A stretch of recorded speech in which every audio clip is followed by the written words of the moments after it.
ఓం శ్రీ సాయినాథాయ నమ. శ్రీ సాయి సచ్చరిత్రము 6వ అధ్యాయము. గురు కరస్పర్శ ప్రభావము. శ్రీరామనవమి ఉత్సవము, దాని ప్రారంభము, పరిణామము మొదలగునవి. మసీదు మరమ్మత్తులు. గురు కరస్పర్శ ప్రభావము. సంసారమును సాగరములో జీవుడనడి ఓడను సద్గురుడే సరంగు ఏయి నడుపునప్పుడు అది సులభముగాను సురక్షితముగాను గమ్యమును చేరును. సద్గురువు అనగానే సాయిబాబా స్మరణకు వచ్చుచున్నారు.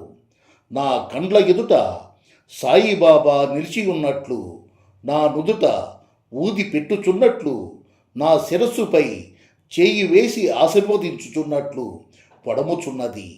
నా మనసు సంతోషముతో నిండిపోయి కండ్ల నుండి ప్రేమ పొంగి పొరలుచున్నది.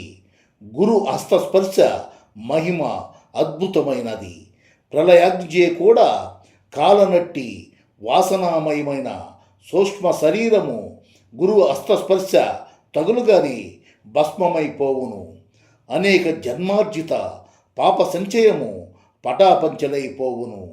ఆధ్యాత్మిక సంబంధమైన విషయములు వినుటకే విసుగుపడు వారి వాక్కు కూడా నెమ్మది పొందును. శ్రీ సాయి సుందర రూపము కాంచుటతోడనే కంఠము ఆనందాతిరేకముతో గద్గదమవును. కన్నుల నుండి ఆనందాశ్రువులు పొంగి పొరలును. హృదయము భావోద్రేకంలో ఉక్కిరి బిక్కిరి అగును. నేనే తానను స్ఫురణం మేల్కొని ఆత్మ సాక్షాత్కారానందమును కలిగించును. నేను నీవు అను భేదభావమును తొలగించి బ్రహ్మైక్యానుభవమును సిద్ధింపజేయును. నేను వేద పురాణాది సద్గ్రంథములు చదువునప్పుడు నా సద్గురుమూర్తియే అడుగడుగునకు జ్ఞప్తికి వచ్చుచుండును. నా సద్గురువైన శ్రీ సాయిబాబాయే శ్రీరాముడుగా శ్రీకృష్ణుడుగా నా ముందు నిలిచి తన లీలలను తామే వినిపింపచేయునట్లు తోచును. నేను భాగవత పారాయణకు పూనుకొనగానే శ్రీ సాయి యాపాద మస్తకము కృష్ణుని వలె గాన్పించును. భాగవతము ఉద్ధవ గీతము తామే పాడుచున్నట్లుగా అనిపించును. ఎవరితోనైనా సంభాషించున్నప్పుడు సాయిబాబా కథలే ఉదాహరణములుగా ఇచ్చుటకు జ్ఞప్తికి వచ్చును. నాకై నేను ఏదైనా రాయ తలపెట్టినచో ఒక మాట గాని వాక్యము గాని వ్రాయుటకు రాదు. వారి ఆశీర్వాదము లభించిన వెంటనే రచనాధార అంతు లేనట్లు సాగును. భక్తునిలో అహంకారము విజృంభించగానే బాబా దానిని అణిచివేయును. తన శక్తితో వాని కోరికలను నెరవేర్చి సంతుష్టి చేసి ఆశీర్వదించును. సాయి పాదములకు సాష్టాంగ నమస్కారము చేసి సర్వస్య శరణాగతి చేసిన వారికి ధర్మార్థ కామ మోక్షములు కరతలామలకములగును. భగవత్ సాన్నిధ్యమునకు పోవుటకు కర్మ, జ్ఞాన, యోగ, భక్తి మార్గములండి 4 త్రోవలు కలవు. అన్నింటిలో భక్తి మార్గము కష్టమైనది. అది ముండు గోతులతో నిండియుండును. సద్గురుని సహాయముతో ముండ్లను గోతులను తప్పించుకొని ముందుకు సాగినచో గమ్యస్థానము అవలేలగా చేరవచ్చును. ఈ సత్యమును దృఢముగా నమ్ముడని శ్రీ సాయిబాబా నొక్కి వక్కానించెడువారు. స్వయం సత్తాకమైన బ్రహ్మము జగత్తును సృష్టించు. ఆ బ్రహ్మము యొక్క శక్తి, సృష్టి అను ఆ మూడింటి గూర్చిన తత్వ విచారము చేసి వాస్తవమునకు మూడును ఒక్కటియే అని సిద్ధాంతకరించి బాబా తన భక్తుల శ్రేయస్సుకై చేసిన అభయ ప్రధాన వాక్యములను రచయిత ఈ క్రింద ఉదహరించుచున్నాడు. నా భక్తుని ఇంటిలో అన్న వస్త్రములకు ఎప్పుడు లోటుండదు. నాయందే మనసు నిలిపి భక్తి శ్రద్ధలతో మనపూర్వకముగా నన్నే ఆరాధించు వారి యోగక్షేమములను నేను చూచెదను. కావున వస్త్రాహారముల కొరకు ప్రయాసపడవద్దు. నీకేమైనా కావలసిన భగవంతుని వేడుకొనుము. ప్రపంచంలోని కీర్తి ప్రతిష్టలకై ప్రాకులాడుట మాని దైవము యొక్క దర్బారులో మన్ననలు పొందుటకు, భగవంతుని కరుణా కటాక్షములు సంపాదించుటకు యత్నించుము. ప్రపంచ గౌరవం అందుకొను భ్రమను విడువము. మనసునందు ఇష్టదైవము యొక్క ఆకారమును నిలుపము. సమస్తేంద్రియములను మనసును భగవంతుని ఆరాధన కొరకే నియమింపుము. ఇతరముల వైపు మనసు పోనివ్వకము. ఎల్లప్పుడూ నన్నే జప్తి అందించుకునుము. మనసును ధన సంపాదనమును, దేహ పోషణ, గృహ సంరక్షణము మొదలగు విషయముల పట్ల సంచరించకుండా గట్టిగా నిలుపుము. అప్పుడది నెమ్మది వహించి శాంతముగాను చింతారహితముగాను ఉండును. మనసు సరి అయిన సాంగత్యంలో ఉన్నదండకు ఇదియే గుర్తు. చంచల మనసునకు శాశ్వతము చిక్కదు. బాబా మాటలు ఉదహరించిన పిమ్మట గ్రంథకర్త షిరిడీలో జరుగు శ్రీరామనవమి ఉత్సవమును వర్ణించుటకు పూనుకొనెను. షిరిడీలో జరుగు ఉత్సవములన్నిటిలో శ్రీరామనవమియే గొప్పది. సాయిలీల పత్రికలో షిరిడీలో జరుగు శ్రీరామనవమి ఉత్సవము గురించి విపులముగా వర్ణింపబడినది. దాని సంగ్రమిట పేర్కొనబడుచున్నది. కోపర్గాంలో గోపాలరావు గుండు అన్నతడు పోలీసు సర్కిల్ ఇన్స్పెక్టర్గా ఉండెను. అతడు బాబాకు గొప్ప భక్తుడు. అతనికి 3 భార్యలున్నప్పటికీ సంతానము కలగలేదు. శ్రీ సాయి ఆశీర్వచనంచే అతనికి ఒక కొడుకు పుట్టెను. ఆ ఆనంద సమయంలో అతనికి షిరిడీలో ఉరుసు ఉత్సవము నిర్వహించవలనను ఆలోచన కలిగినది. తన ఆలోచనను తాత్యా కోతే పాటిలు, దాదా కోతే పాటిలు, మాధవరావు దేశపాండే తదితర తక్కిన సాయి భక్తుల ముందుంచెను. వారంతా దీనికి ఆమోదించిరి. బాబా ఆశీర్వాదంను అనుమతిని పొందిరి. ఇది 1897 సంవత్సరంలో జరిగెను.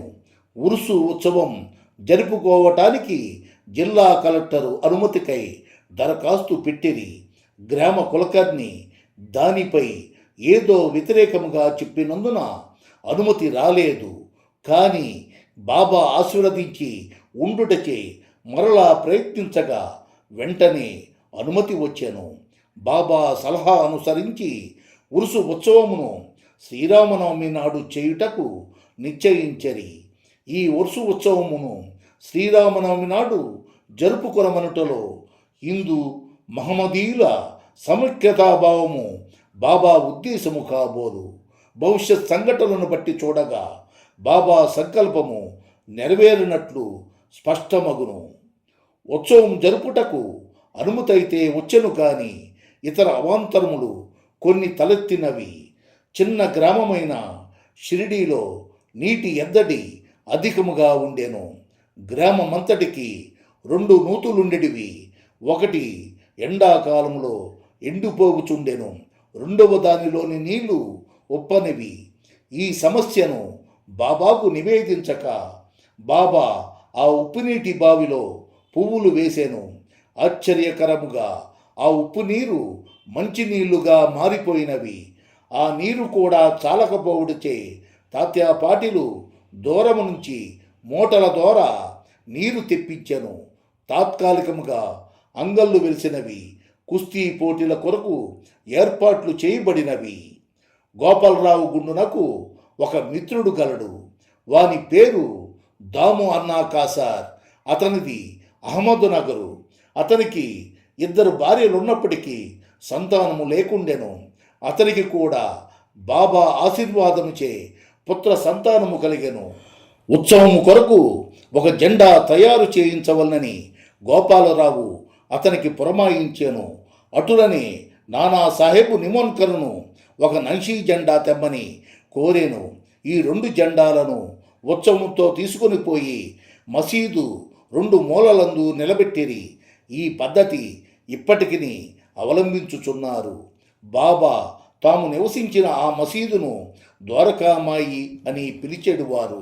చందనోత్సవము సుమారు 5 ఏళ్ల తర్వాత ఈ ఉత్సవంతో పాటు ఇంకొక ఉత్సవము కూడా ప్రారంభమయ్యను. కొరాల గ్రామమునకు చెందిన అమీరు సక్కర్ దలాల్ అను మహమ్మదీయ భక్తుడు చందన ఉత్సవమును ప్రారంభించాను. ఈ ఉత్సవము గొప్ప మహమ్మదీయ ఫకీరుల గౌరవార్థము చేయుదురు.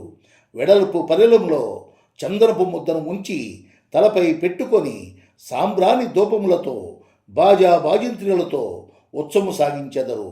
ఉత్సవము ఊరేగిన పిమ్మట మసీదునకు వచ్చి మసీదు గూటిలోను గోడలపైనను ఆ చందనమును చేతితో అందరూ తట్టెదరు.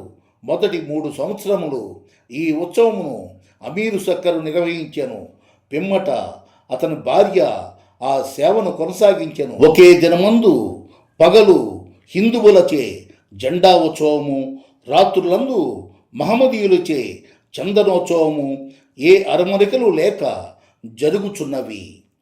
ఏర్పాట్లు: షిరిడీలో జరుగు శ్రీరామనవమి ఉత్సవము బాబా భక్తులకు ముఖ్యమైనది, పవిత్రమైనది. భక్తులందరూ వచ్చి ఈ ఉత్సవములో పాల్గొనుచుండిరి.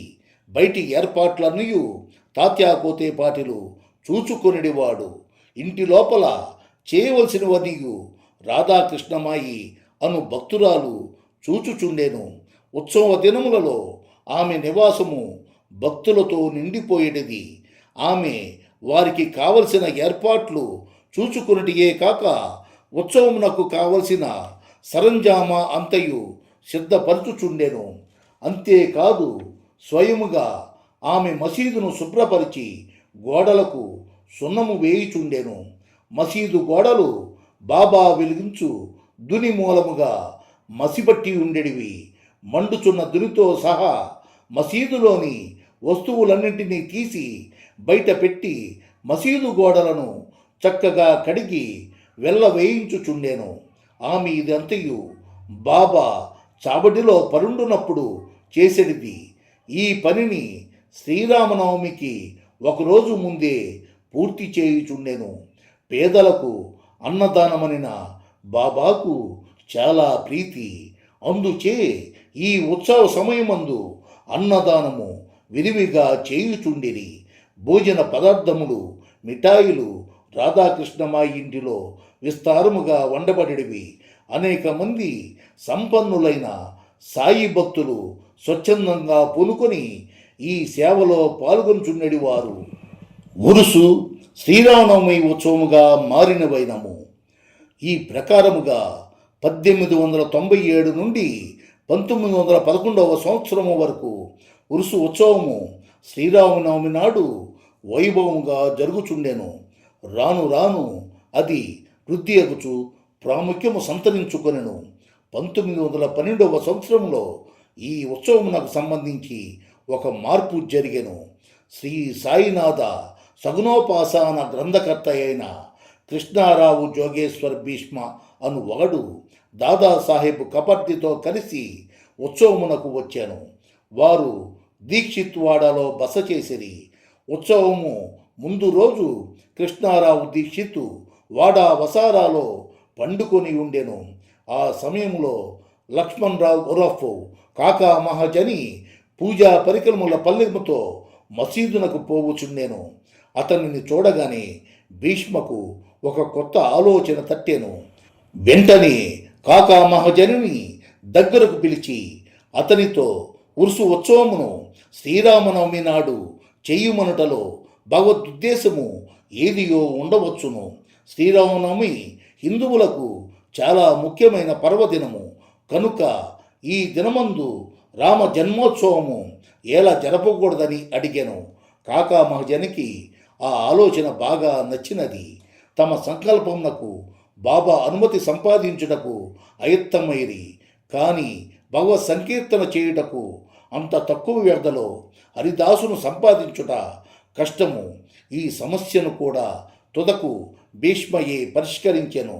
ఎట్లన అతని వద్ద రామాఖ్యానమును శ్రీరాముని చరిత్ర సిద్ధముగా ఉండడిచే అతడే దానిని సంకీర్తన చేయుటకు కాకా మహజని హార్మోనియం వాయించుటకు తీర్మానించిరి.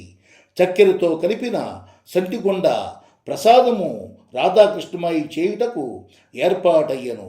బాబా అనుమతి పొందుటకై వారు మసీదుకు పోయేది. సర్వజ్ఞుడైన బాబా వాడాలో ఏమి జరుగుతున్నది అని మహాజనిని ప్రశ్నించాను. బాబా అడిగిన ప్రశ్నలోని అంతరార్థమును మహాజని గ్రహించలేక ఏమీ జవాబివ్వక మౌనంగా ఉండెను. బాబా అదే ప్రశ్న భీష్మను అడిగాను. అతడు శ్రీరామనవమి ఉత్సవము చేయవలనను తమ ఆలోచనను బాబాకు వివరించి అందులకు బాబా అనుమతిని ఇవ్వవలనని కోరెను. బాబా వెంటనే ఆశీర్వదించెను. అందరూ సంతసించి రామ జయంతి ఉత్సవమునకు సంసిద్ధులైరి. ఆ మరుసటి దినము మసీదును అలంకరించిరి. రాధాకృష్ణమాయి ఒక ఊయలనిచ్చెను. దానిని బాబా ఆసనము ముందు వేలాడగట్టిరి. శ్రీరామ జన్మోత్సవ వేడుక ప్రారంభమయ్యెను. భీష్ముడు కీర్తన చెప్పుటకు లేచెను. మహాజని హార్మోనియం ముందు కూర్చెనను. అప్పుడే లేండి నుండి మసీదుకు వచ్చిన బాబా అదంతయు చూచి మహాజన్ని పిలిపించెను. రామ జన్మోత్సవము జరుపుటకు బాబా ఒప్పుకొనునో లేదో ఏమొగునో అని జంకుతూ అతడు బాబా వద్దకు వెళ్ళాను. అది అంతయు ఏమని, అక్కడ ఊయల ఎందుకు కట్టారని బాబా అతనిని అడిగాను. శ్రీరామనవమి మహోత్సవము ప్రారంభమైనదనియు అందులకై ఊయల కట్టిరనియు అతడు చెప్పాను. బాబా మసీదులో ఉండు భగవంతుని నిర్గుణ స్వరూపమును సూచించు నింబారు నుండి 2 పూలమాలలను తీసి ఒకటి మహాజని మెడలో వేసి ఇంకొకటి భీష్మకు పంపెను. హరికథ ప్రారంభమయ్యను. రామకథ సంకీర్తనము ముగేగానే బాజా భజంత్రి ధ్వనుల మధ్య శ్రీరామచంద్రమూర్తికి జై అను జైజన ధ్వానములు చేయుచు పరమోత్సాహంతో అందరూ ఒకరిపైనొకరు గులాల్ జల్లుకొనిరి. అంతలో ఒక గర్జన వినపడెను. భక్తులు చల్లుకొనుచుండిన గులాల్ ఎటులను పోయి బాబా కంటిలో పడెను. బాబా కోపముతో బిగ్గరగా తిట్టుట ప్రారంభించెను. అది చూచి చాలామంది భయముతో పారిపోయిరి. కానీ బాబా యొక్క సన్నిహిత భక్తులు మాత్రము అవన్నీయు తిట్ల రూపముగా బాబా తమకిచ్చిన ఆశీర్వాదములనియు గ్రహించి కదలక అక్కడనే ఉండిరి. శ్రీరామ జయంతి నాడు రావణుడనే అహంకారాది అర్షడ్వర్గములను సంహరించుటకు శ్రీ సాయి రూపంలో ఉన్న శ్రీరాముడు ఆగ్రహించుట సహజమే కదా అని భావించిరి. షిరిడీలో ఏదైనా క్రొత్తది ప్రారంభించినప్పుడల్లా బాబా కోపించుట ఒక రివాజు. దీనిని తెలిసిన వారు గమ్మున ఓరకుండిరి. తన ఊయిలను బాబా విరుచునను భయముతో రాధాకృష్ణబాయి మహాజన్ని పిలిచి ఊయలను తీసుకొని రమ్మనెను. మహాజని పోయి దానిని విప్పుచుండగా బాబా అతని వద్దకు పోయి ఊయలను తీయవలదని చెప్పెను. కొంతసేపటికి బాబా శాంతించెను. ఆనాటి మహాపూజ ఆరతి మొదలగునవి ముసెను. సాయంత్రము మహాజని పోయి ఊయలను విప్పుచుండగా ఇంకను దాని అవసరమున్నది కనుక దానిని విప్పవద్దని బాబా అతన్ని వారించెను. శ్రీరామనవమి మరుసటి దినమున జరుపు గోపాలకులోత్సవంతో గాని ఉత్సవము పూర్తి కాదన్న విషయము అప్పుడు భక్తులకు స్ఫురించెను. మరునాడు శ్రీకృష్ణ జననము నాడు పాటించు కాలాహండి అను ఉత్సవము జరిపిరి. కాలాహండి అనగా నల్లని కుండలో అటుకులు, పెరుగు, ఉప్పు, కారము కలిపి వేలాడగట్టెదరు. హరికథ సమాప్తమైన పిమ్మట దీనిని కట్టెతో పగులగొట్టెదరు. రాలిపడిన అటుకులను భక్తులకు ప్రసాదముగా పంచిపెట్టెదరు. శ్రీకృష్ణ పరమాత్ముడు ఈ మాదిరిగానే తన స్నేహితులకు గొల్ల పిల్లవాండ్రకు పంచిపెట్టుచుండెను. ఆ మరుసటి దినము ఇవన్నీ పూర్తి అయిన పిమ్మట ఊయలను విప్పుటకు బాబా సమ్మతించెను. శ్రీరామనవమి వేడుకలు ఈ విధముగా జరిగిపోవుచుండగా పగటి వేళ పతాకోత్సవము, రాత్రి యందు చందనోత్సవము కూడా యథావిధిగా జరిగినవి. ఈ విధముగా ఆనాటి నుండి ఉరుసు ఉత్సవము శ్రీరామనవమి ఉత్సవముగా మారెను. 1913 సంవత్సరము నుండి శ్రీరామనవమి ఉత్సవంలోని అంశములు క్రమముగా ఇచ్చినవి. చైత్ర పాడ్యమి నుంచి రాధాకృష్ణమాయి నామ సప్తాహము ప్రారంభించుచుండెను. భక్తులందరూ వంతుల వారీగా అందు పాల్గొనుచుండిరి. ఒకప్పుడు రాధాకృష్ణమాయి కూడా వేకువ జాముననే భజనలో చేరుచుండెను. శ్రీరామనవమి ఉత్సవములు దేశమంతటా జరుగుచటే హరికథా కాలక్షేపము చేయు హరిదాసులు దొరుకుట దుర్లభముగా ఉండెను. శ్రీరామనవమికి 5-6 రోజుల ముందు ఆధునిక తుకారాం అను పిలువబడు బాలబోవ మాలి అను సంకీర్తనకారుని కాకామహజని యాదృచ్ఛముగా కలియుట తటస్థించినది.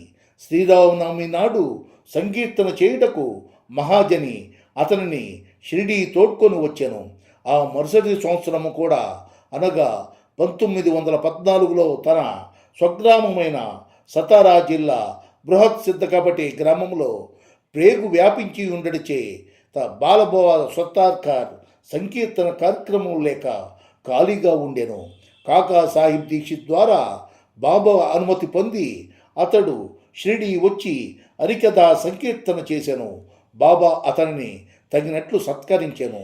1914 సంవత్సరంలో ప్రతి సంవత్సరము శ్రీరామనవమి నాడు షిరిడీలో సంకీర్తన చేయు బాధ్యతను శ్రీ దాసుగన్ మహారాజునకు బాబా అప్పగించుట ద్వారా ఏటేటా ఒక్కొక్క కొత్త హరిదాసును పిలుచు సమస్య శాశ్వతంగా పరిష్కరింపబడెను. 1912వ సంవత్సరం నుండి ఈ ఉత్సవము రాను రాను వృద్ధి పొందుచుండెను. చైత్ర శుద్ధ అష్టమి మొదలు ద్వాదశి వరకు షిరిడి తేనె చుట్టేవలే ప్రజలతో కిటకటలాడుచుండెను. అంగళ్ళ సంఖ్య పెరిగిపోయెను. కుస్తీ పోటీలలో అనేక మంది ప్రముఖ మల్లులు పాల్గొనుచుండిరి. పేదలకు అన్న సంతర్పణ విరివిగా జరుగుచుండెను. రాధాకృష్ణమాయి కృషిచే షిరిడి ఒక సంస్థానముగా రూపొందెను. వివిధములైన అంగులు అలంకారములు పెరిగినవి.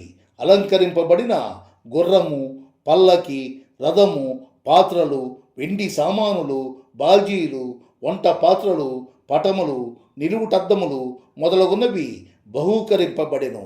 ఉత్సవమునకు ఏనుగులు కూడా వచ్చెను.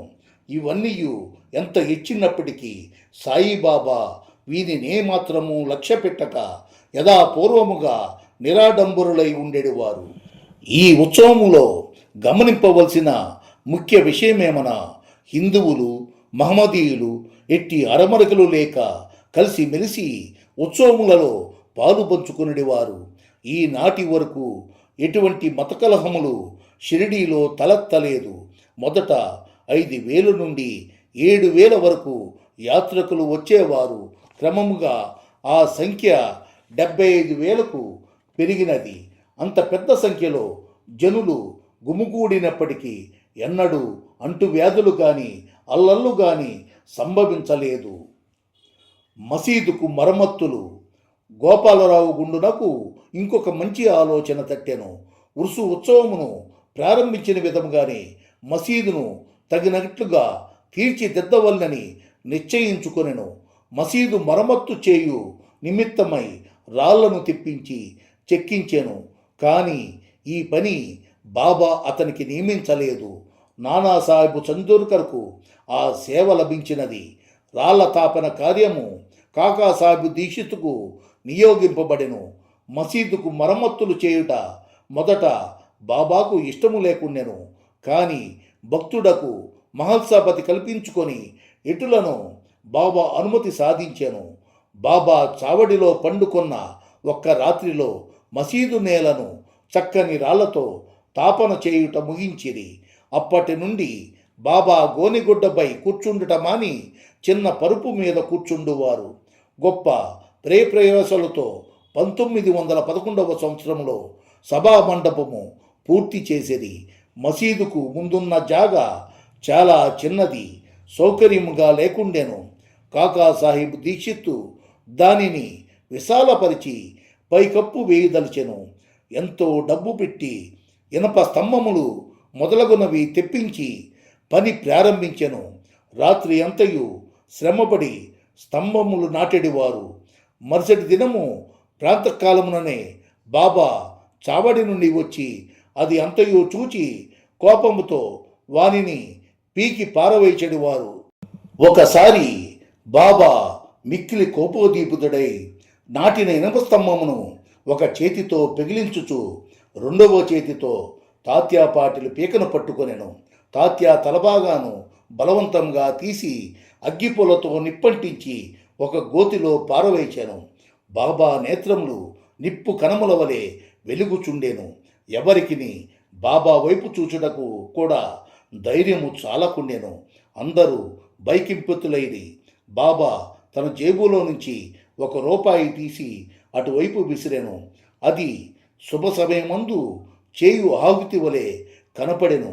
తాత్యా కూడా చాలా భయపడెను. తాత్యాకు ఏమి జరుగుచున్నదో ఎవరికి ఏమియు తెలియకుండెను. కల్పించుకొని బాబా పట్టు నుండి తాత్యాను విడిపించుటకు ఎవ్వరికిని ధైర్యము చాలలేదు. ఇంతలో కుష్టి రోగియు బాబా భక్తుడు అగు బాగోజీ సిందే కొంచెము ధైర్యము కూడగట్టుకొని ముందుకు పోగా బాబా వారిని ఒక పక్కకు తోసివేశాను. మాధవరావు సమీపించబోగా బాబా అతనిపై ఇటుకురాయి రుబేను. ఎంతమంది ఆ జోలికి పోదల్చిరో అందరికీ ఒకే గతి పట్టాను. కానీ కొంతసేపటికి బాబా శాంతించెను. ఒక దుకాణదారుని పిలిపించి వాని వద్ద నుంచి ఒక నగిషి జరీపాగాను కొని తాత్యాను ప్రత్యేకముగా సత్కరించుకుటగా అన్నట్లు దానిని స్వయముగా తాత్యా తలకు చుట్టెను. బాబా యొక్క ఈ వింత చర్యను చూచిన వారెల్లరూ ఆశ్చర్యమగ్నులైరి. అంత త్వరలో బాబాకు ఎట్లు కోపము వచ్చెను. ఎందుచేత ఈ విధముగా తాత్యాను శిక్షించెను. వారి కోపము తక్షణమే ఎట్లు చల్లబడెను అని అందరూ ఆలోచించుచుండెరి. బాబా ఒక్కొక్కప్పుడు శాంతమూర్తి వలె కూర్చుండి అత్యంత ప్రేమానురాగముతో మాట్లాడుచుండువారు. అంతలో అకారణముగా కోపించెడివారు. అటువంటి సంఘటనలు అనేకములు గలవు. కానీ ఏది చెప్పవలను అను విషయము తేర్చుకొనలేకున్నాను. అందుచే నాకు జ్ఞాపకము వచ్చినప్పుడల్లా ఒక్కొక్కటి చెప్పేదను. 6వ అధ్యాయము సంపూర్ణము. సద్గురు శ్రీ సాయినాథార్పణమస్తు. శుభం భవతు.